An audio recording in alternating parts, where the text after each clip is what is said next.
This video is brought to you by Slate Black Industries. For grips and accessories, visit slateblackindustries.com.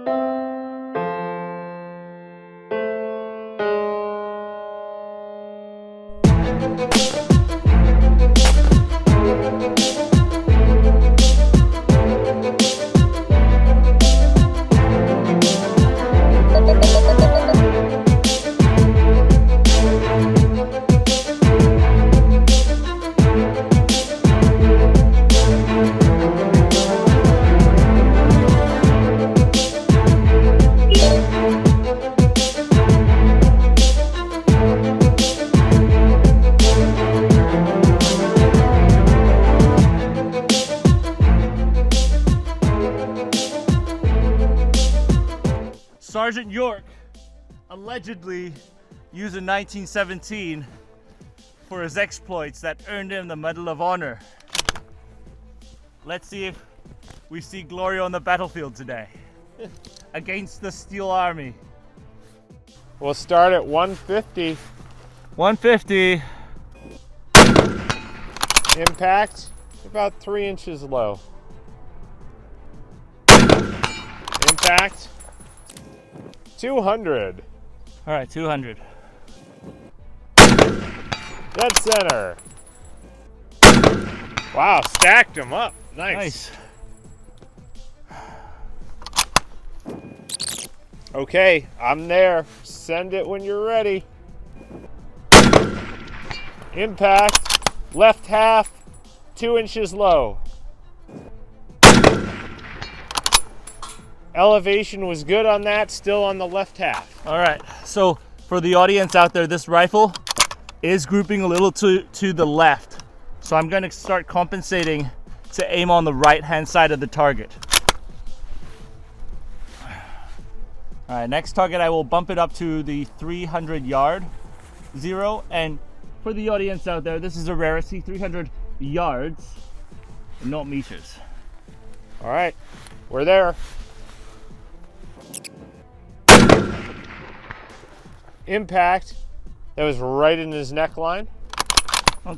Okay, so give it a little less. Just a touch less. Perfect windage. Impact. That was in the top left shoulder. All right, we're there at 350. Far left in the shade. Far left in the shade, confirmed. All right. Impact. Wow, dude, you spun the target a bit on that. Oh, it's 30-06, my friend. Yeah, that was in the right shoulder, okay? All right, a little too much. Nice hit. On at 400. Now, I must say I appreciate Josh's efforts this morning. He came a little early and actually shifted the targets away from the berm. Okay, that was a touch high. It sailed over his right shoulder. Okay, elevation's corrected. That one was off the right side, up at his head level. Over his right shoulder. There it is, impact. Good elevation, left half of the target. What happened to the target? What, did the American power of the 30-06 disintegrate Kaiser's finest? Nice. Did it? Yes. Oh, okay. Okay, I'm on at 450. I will help you fix this one, Josh. I'm sorry. I'm sorry for taking your friend out. So much for me coming early and resetting the target. I'm sorry for taking your friend out. I'm sorry.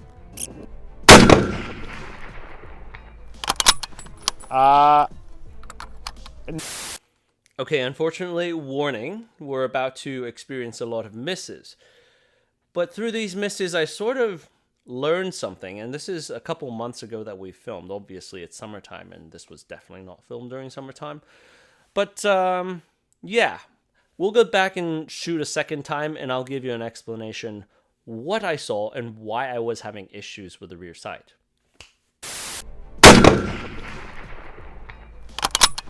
I'm sorry. I messed that up. I'm almost positive that was an impact. I heard the impact. Yeah, I'm almost positive it was a dead center impact. I don't know. You didn't see it? I kind of adjusted because of glare in the glass right at the last second. That was an impact. I could hear it. Yeah, I see the hit. Go ahead. Okay.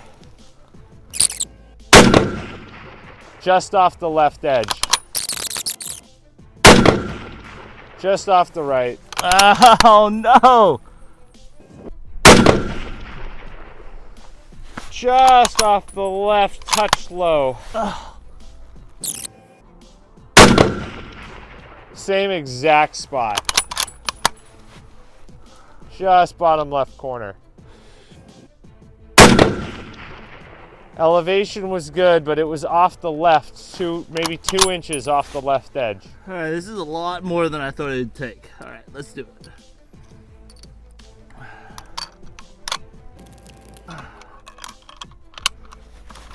Okay. Off the left side, high at the shoulder level, right where the shoulder slant on the target is. 1917, we'll just do a little bit of follow-on shots. Now, the last time we shot this, we did clear 500 last time. We had some left and rights at 450. Partially, I feel like is me on that last time, so I want to see how it will do since we're on range today anyways. I have the iron sights dialed in at 400. So, shall we give it a run, Josh? Sounds good. I'm on at 4. The crouching guy at 400? Sounds good. Impact, dead center.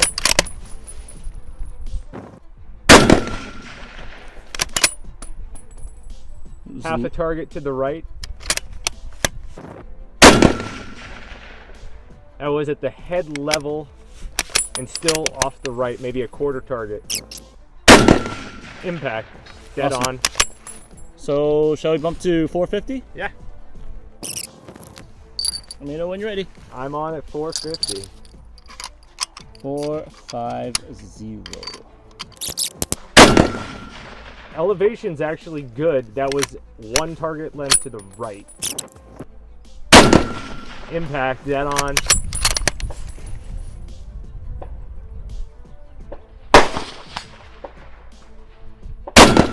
Impact, dead on. Awesome.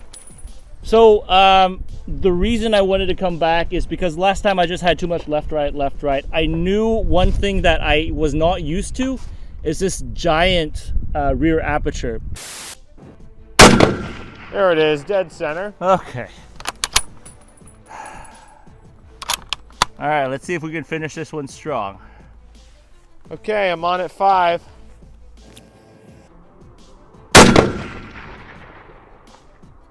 Huh.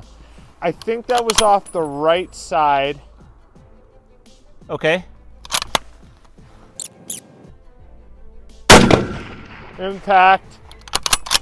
Lower third of the plate. Good windage. Impact, dead on. All right. Okay, so took a little bit more than I thought it would, to be honest, but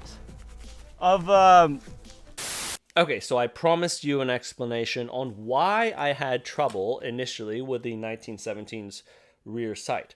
Turns out it's not just because of the rear sight. Notice how long the 1917 sight radius is. Compared to an M16, it has more than a foot of sight radius.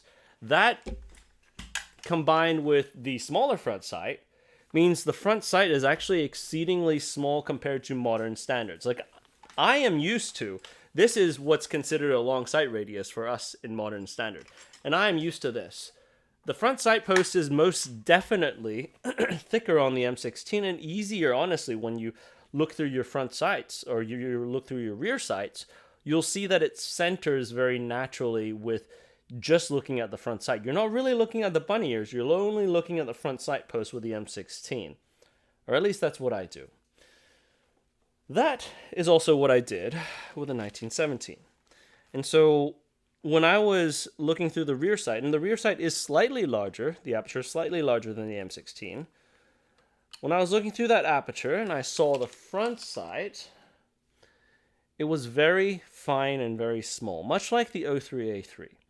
And when I was only focusing on the front sight, I had an issue, because turns out I kept on canting it off left or off right and not really centering it on that relatively large aperture for that type of fine front sight. And I couldn't get that type of precision that I needed. Now, what I started doing is focusing my eye on the entire front sight assembly with the bunny ears, and then all of a sudden I was able to center the front sight a lot easier in the middle of the wide rear aperture and use the front sight post to point at what I was shooting at. So by modifying my technique slightly, I was able to get a lot more precision out of the rifle right here. Now, obviously, this is not a problem that you would face with optics, but it's a very interesting thing, and something that I wonder if the GIs, the doughboys from World War I, preferred the 1903 instead, because the 1903 had a very intuitive rear sight. Front sight post with a U-notch rear sight. A fine front sight post with a fine U-notch rear sight. And to center that is something a lot more intuitive rather than something like this. And I wonder if that's something that could have contributed towards doughboys considering this as a less precise weapon system, even though it clearly is a very precise rifle. That's more for you guys to discuss. But we've got more discussion coming up with Sergeant York, and turns out Josh is a huge fan of Sergeant York. We'll see you back over there. Famously, Sergeant York's son said that he disliked the 1917, let's say the Enfield type of cock-on-close action versus the Springfield 03 cock-on-open action. And the whole thing with the Sergeant York using a 1917 versus a 1903 Springfield is actually quite a bit of a controversy, because some people will say that Sergeant York used the 1917, and while the others would point out that no, Sergeant York clearly said the 1903 because he said he preferred the 1903. But I think there's more that we could delve into this, Josh, on the historical side. I fall in the camp of Sergeant York was a corporal, so it probably would have been a little bit more challenging for him to find a 1903 somewhere on the battlefield to swap out to the 1917s that his unit specifically were issued. But if I were in World War I, I would not feel undergunned shooting a 1917, precisely because the 200 to 500 yard range is a very good distance for trench engagements, because your average trench engagement was somewhere between 1 to 400, whereas the German Gewehr 98 had the Langevisier sights that zeroed at 400 meters, meaning the closest range at 150, Josh, they'd be aiming at the foot for a torso hit. So factoring in that if your enemy could be prone or in a smaller position, and especially comparing this to a 1903 of that era, I think the larger aperture peep sight with easy adjustments and a flip down combat sight is a better arrangement compared to the 1903's ridiculous battle calculator rear leaf sight. But I think we've kind of been going into this a little bit too much. You have anything else on this cold, frosty day? No, the only thing I'd say is that all of your misses, I know you had a good chunk of misses at the 450 and the 400. All of them were within a couple inches of the target, save maybe one shot. These are reduced torsos, right? Yeah, so representing vital zone. Yeah, representing vital zone. So I'd say that within the context of being able to hit a humanoid target, like they all would have hit human targets. So let's say if the target in a trench were to present themselves full torso during an assault, that would impact at that distance. Yeah. But if it were let's say if it were a soldier with just his pickle helm, yeah, and it was just a head sticking out, it may have a greater potential of missing. Yeah. So I think that's where you would draw the line on this. I think between this and many of the other rifles during World War I, this sighting system absolutely is a much better combat sighting system than the rest. But shall we take it to the warm rooms the debrief? Let's do it. See you guys there.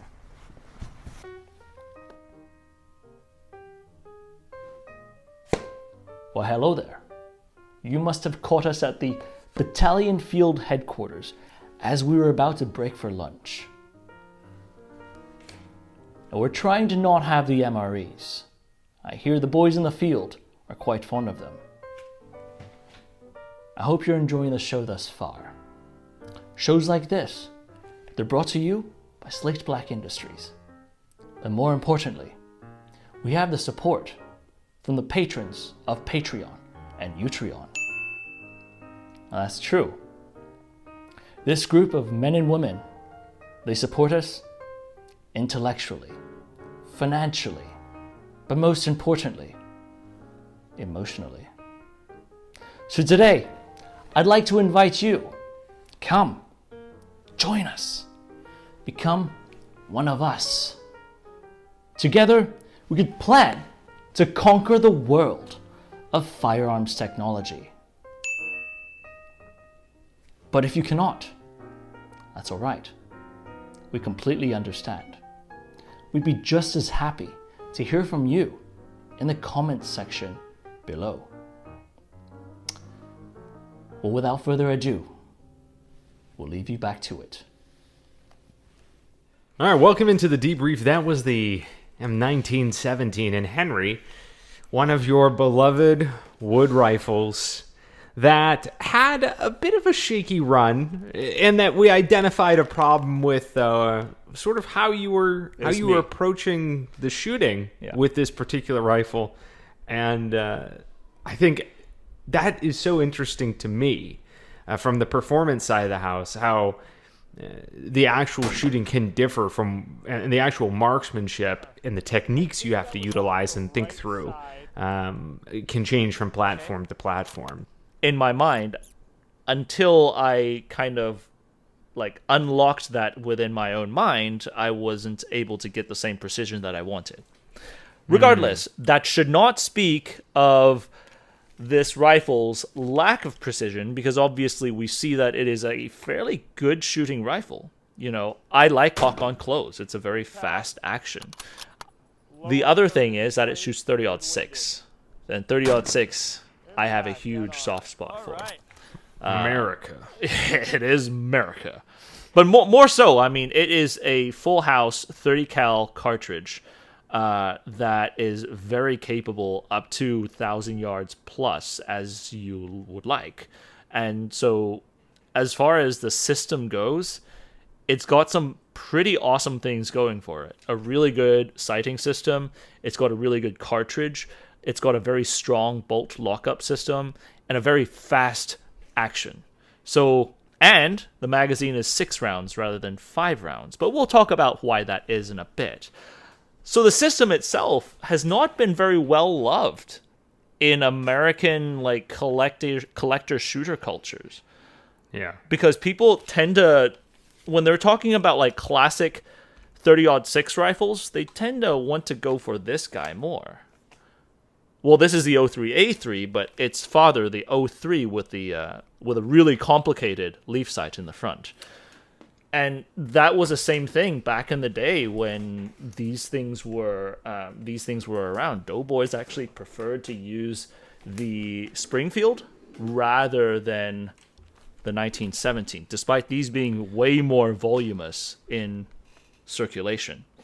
So you're saying that not only from a collector perspective today, because that I would certainly agree with. Like as a layman, where I find this interesting is, and I'll circle back to where I was going just a second, but from a layman, yeah, like I wouldn't have even thought of the 1917 at all. When I think of like the great rifles of the 20th century, it's like the 1903, the M1 Garand, and then the M6 or the M14, and then M16, and what we can the great rifles being not necessarily if they're great or not, but those are the 3 or 4 that come to mind of like the historic progression. But then you just referenced also that the Doughboys preferred the 03? Yes. Now, I don't know how much of that actually came from field experience prefer the 03, but if you look at all the imagery, the classic wartime propaganda imagery, what do you see from World War I? Classic saucer hat, like the British World War II ones. And then what do they hold? The Springfield, not the 1917. Despite these things outnumbering the Springfield 3-1, 4-1 Wow. in the battlefield. And then afterwards, the rifle that was retained in the U.S. arsenal was a Springfield, not the 1917, despite these being way more voluminous. Because there's a lot of the Corps shooting, I think, before they used the Springfield, they were using the Krag-Jorgensen. And I think the Springfield translated a lot of the fundamentals between the Krag to the Springfield a lot easier than the 1917. And the 1917 did not exist because they wanted it to go towards cock on close, or they wanted a new aperture type of sighting system. It existed for logistical reasons. But because of its existence, it spawned one of the most amazing and most told wartime Medal of Honor stories of Sergeant Alvin York. And he used the 1917 during his time over in France. I grew up very into the Second World War, specifically, such that a little tangent here, Henry, before you tell the story of Sergeant York, but such that even as like a young kid, I would watch a series called Victory at Sea, which was a documentary style of the Second World War, black and white footage and whatnot. And then I remember I have early childhood memories of watching Sergeant York and Audie Murphy's, I think it's To Hell and Back, watching those with my grandpa as a kid, and remembering those stories, and even later in life when I got into shooting, my mother from my grandfather's side, like jokingly, because again they come from the Northeast and don't really understand guns or firearms like many other areas and cultures in the United States. But jokingly asking me about the turkey shooting marksmanship from Sergeant York. But if a feller's got himself a repeating rifle, he's got a good chance of getting the whole flock. So why don't you go ahead and tell the story, Henry? Yeah, man. So before, I need to get one more piece out of my display case just to put into the story in a bit. Stand by. All right, here we go. All right, so Sergeant Alvin York. And at the time, he was an acting corporal, which means he didn't even wear the corporal chevrons. Acting corporal means you were a PFC with corporal duties. Like, not even a specialist. That did not exist yet. You were a PFC acting corporal. And is this like a promotion at work where you get the new role but without the raise? That is exactly what it is. You don't get the pay, you don't get the raise, you don't even get the chevrons, but you're like that dude that has to do it.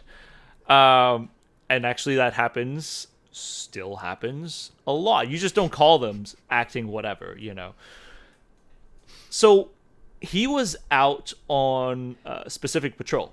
And the way the Americans fought in the Great War was a bit different than the British, the French, the Germans. At that point, they were very much in a stalemate, right? They didn't push beyond their lines as boldly as the Americans did. And the American forces were a great disruptor. And part of what they were doing, they were actually mounting out patrols to search for machine gun nests to eliminate.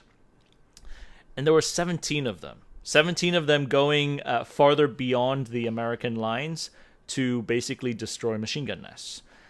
And Henry, when this was Battle of the Argonne? Yes.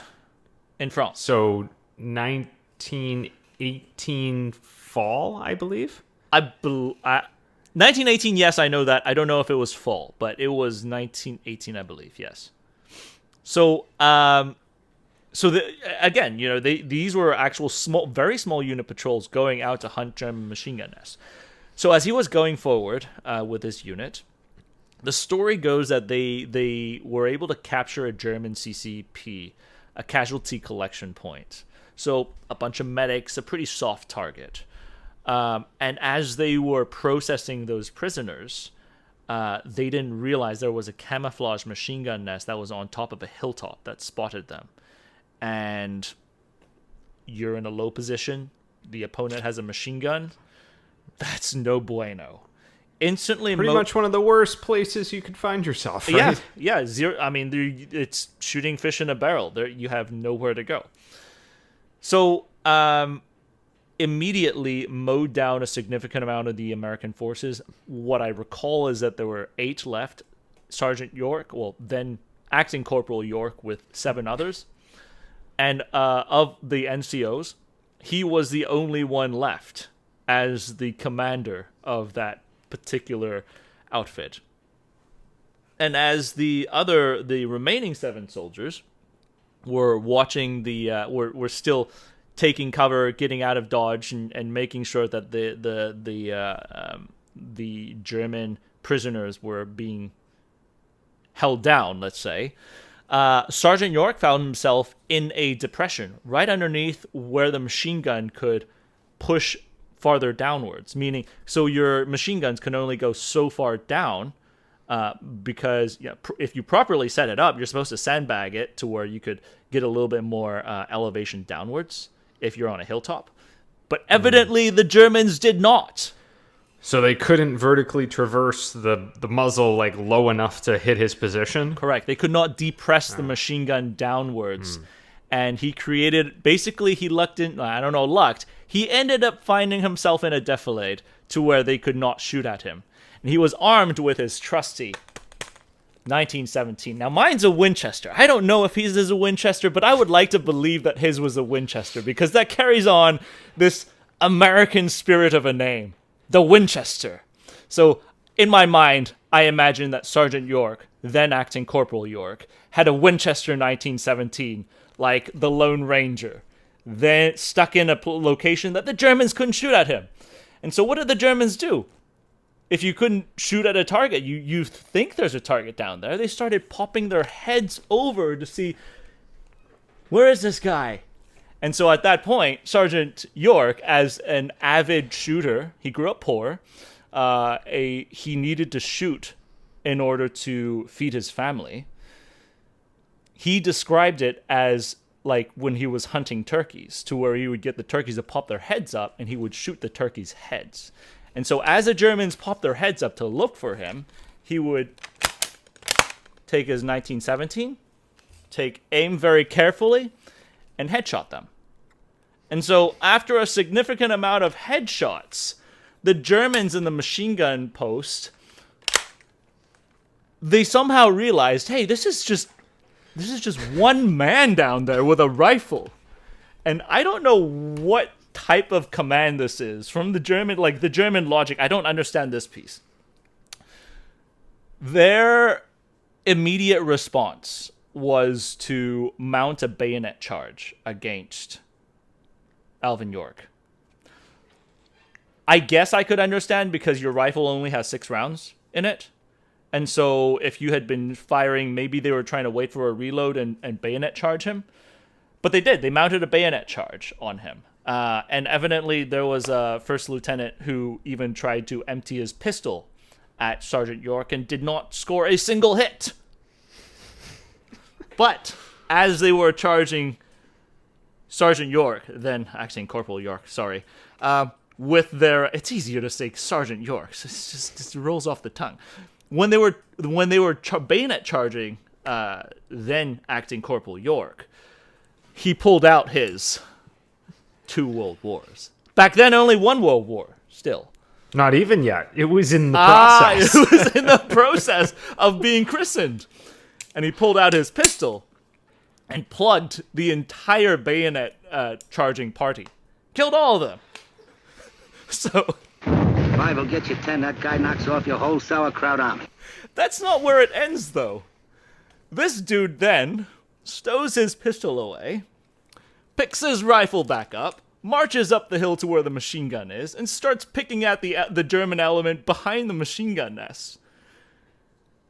And again, if this guy was a lethal enough force being shooting uphill and getting all these headshots, imagine putting him in a very advantageous machine gun nest at a high elevation position shooting downhill at the enemy.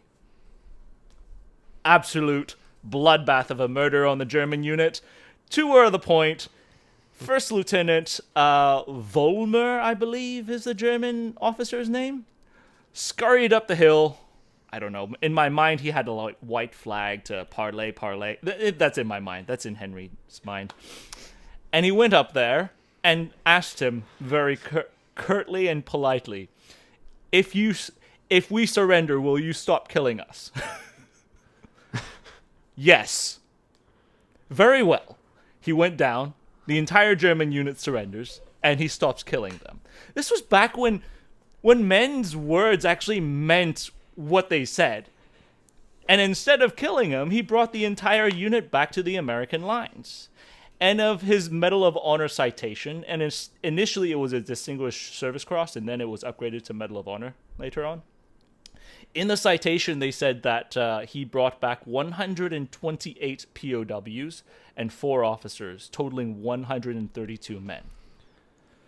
How bonkers is that? Like, just think about that for a second here. Like, a single dude or a dude and a couple other people with bolt-action rifles got... I mean, what is that? What is that size of a force? That's a company. Called? That's a company. Yeah, company size? Yeah, like a company size force to surrender to them. Yeah, so think of it. That's insane. Yeah, with machine guns too. Yeah, crazy. Yeah. But I mean that says, okay, first of all, that says a lot about how warfare has changed. Mm-hmm. Second of all, it still, I mean, it doesn't take away from how absolutely bonkers, some good old American marksmanship with a really solid shooting rifle, what that could do in a battlefield, paired with the right man at the right place in the right defilade, shooting at the right angle. Crazy. Right? But I mean, this is already going to be a long-ish video just because it's a rifle that I absolutely freaking love. It's got cool mechanics. It shoots really well. It shoots a cartridge I love. And it's got an amazing hero story to it.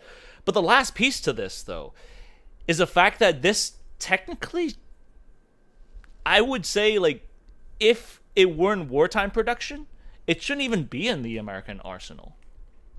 Because this started, the Model 1917 started its life as a British Pattern 14 rifle.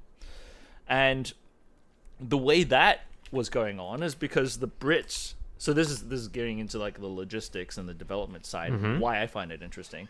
So the Brits, when they were going into war, they were making they were using a lot of the Enfield number 1s, the SMLE, commonly known as the old smelly 303. But Britain, as you know, in World War II as well, lacked the manufacturing capacity as the US did. It's a significantly smaller country, a lot less population. They just didn't have the resources, especially during wartime, to crank out that amount of armament. So, America did America things, which is make a lot of guns, which we still do. Then the Brits, they had put forth a new pattern, the Pattern 14 rifle, very similar to this, except it's chambered in .303. Also, you can tell... How very British. I mean, that's... You can change a rifle, don't change a cartridge when it comes to army logistics. Same should apply to civilian logistics, but that's a different topic for a different day. And the Pattern 14, what it had, you'll see on the side of them, they actually have a volley sight, a little volley sight right here for troops to do volley fire in lieu of machine guns. And this was split between a few different manufacturers, and so they already had the manufacturing line to make the British rifles. Now, as war were declared and America went into war, all of a sudden, remember, this isn't even World War II America, where America was like semi-disarmed going into it. This is World War I America, when it was right after pursuing isolationism. That's the America we're in. So we were significantly underarmed to go into a world war. So outside of making the Springfield 1903 pattern rifle, which is a pirated Mauser action. People don't like it when I say that, but it is. It was a pirated. They went full Marinko on the Mauser action, and then made it a little better. But they had all these facilities, like Eddystone, Winchester, that were already set up to make the Pattern 14 rifle. So all they did was change the cartridge that it was chambered for in it, and use the existing lines of production to make the M1917. And from that, because it was a rimmed cartridge, the 303, it uses a 5-round charger, they adopted it to the 30-06. And because the rim was eliminated, now you could put an extra round into it. It was not designed to give it an extra like Stendo magazine in World War I fashion. It was designed to, they still issued 5-round clips to go with them. But it took 6 rounds in the magazine because it was using tooling that was set up for the British and retooled for the 30-06. And after that, ironically, the Pattern 14 nor the 1917 had remained as a primary weapon for the British nor the Americans post-World War II. And because of that, you see a lot of 1917s actually early on were surplused into the civilian market fairly early. After post-World War I or World War II? It was after World War II you started seeing more of the 1917s in the civilian market. Did the 1917 make it into the Second World War at all, in any capacity? Probably in a support role. Kind of like how the M1 Garands, like up into the mid-2000s, you still I get it. It could have still them. been in an armory somewhere and could have been issued to somebody. Yeah, right? Yeah. But, I mean, officially, was it actively sought out to issue onto the front lines? Absolutely not. Because at that point, it's two things. America decided to retain the 1903 and purge the 1917, or rather not purge, but not primarily field the 1917 post-World War I. And that's why the 1903 had a facelift and turned into the 03A3, like this. And notice the rear sights. It is now the aperture sight. So actually, I wasn't 100% correct. The 1917 service rifle was indeed used through the Second World War. Early on, specifically with U.S. rear echelon troops in like North Africa and the Mediterranean theater of operations. And subsequently, it was issued to Allied contingencies such as the Free French and various other free forces that were fighting for the Allies in the European theater of operations. Now, in the Pacific theater of operations, the 1917 service rifle was issued a lot to Filipino troops and also, weirdly enough, Chinese nationalist troops that were fighting, the Japanese and their own war at the same time. So this was indeed used quite a bit through the Second World War. That said, between these two, between the Springfield and the 1917, quite frankly, I like shooting the 1917 more than the Springfields. I know that's kind of heresy to a lot of people because a lot of people are like, oh no, the Springfield is such a good shoot. It is. But the 1917 for me is a lot more enjoyable of a shooter. I really enjoy shooting them. And sometimes you can find them for cheaper than the Springfields on the market. And the cartridge is very abundant in America, despite it being more than a 100-year-old cartridge around. So, the 1917, Josh. For me, I don't know. It ticks all of Henry's boxes. All of the boxes get ticked. It does. It's wood. It's wood. Okay. It has a great story behind it. It shoots an American cartridge. The sights are in yards and not meters. Ah, yes, yes. Yeah, it has a cool logistics story behind it. This is, Yeah, Henry's gleeful. It's a proper pairing.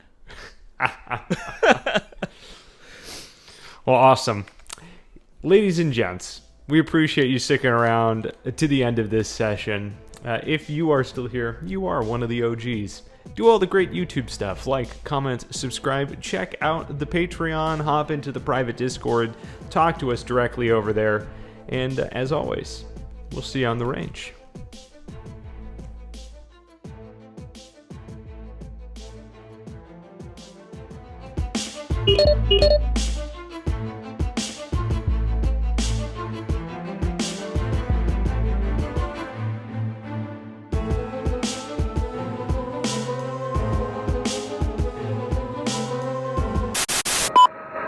This is Steel 96, 4 Vic, 8 packs, recount 1, green to green. How copy, over? Steel 96, this is 716, roger, over. 1 6, Steel 91, 1 pack,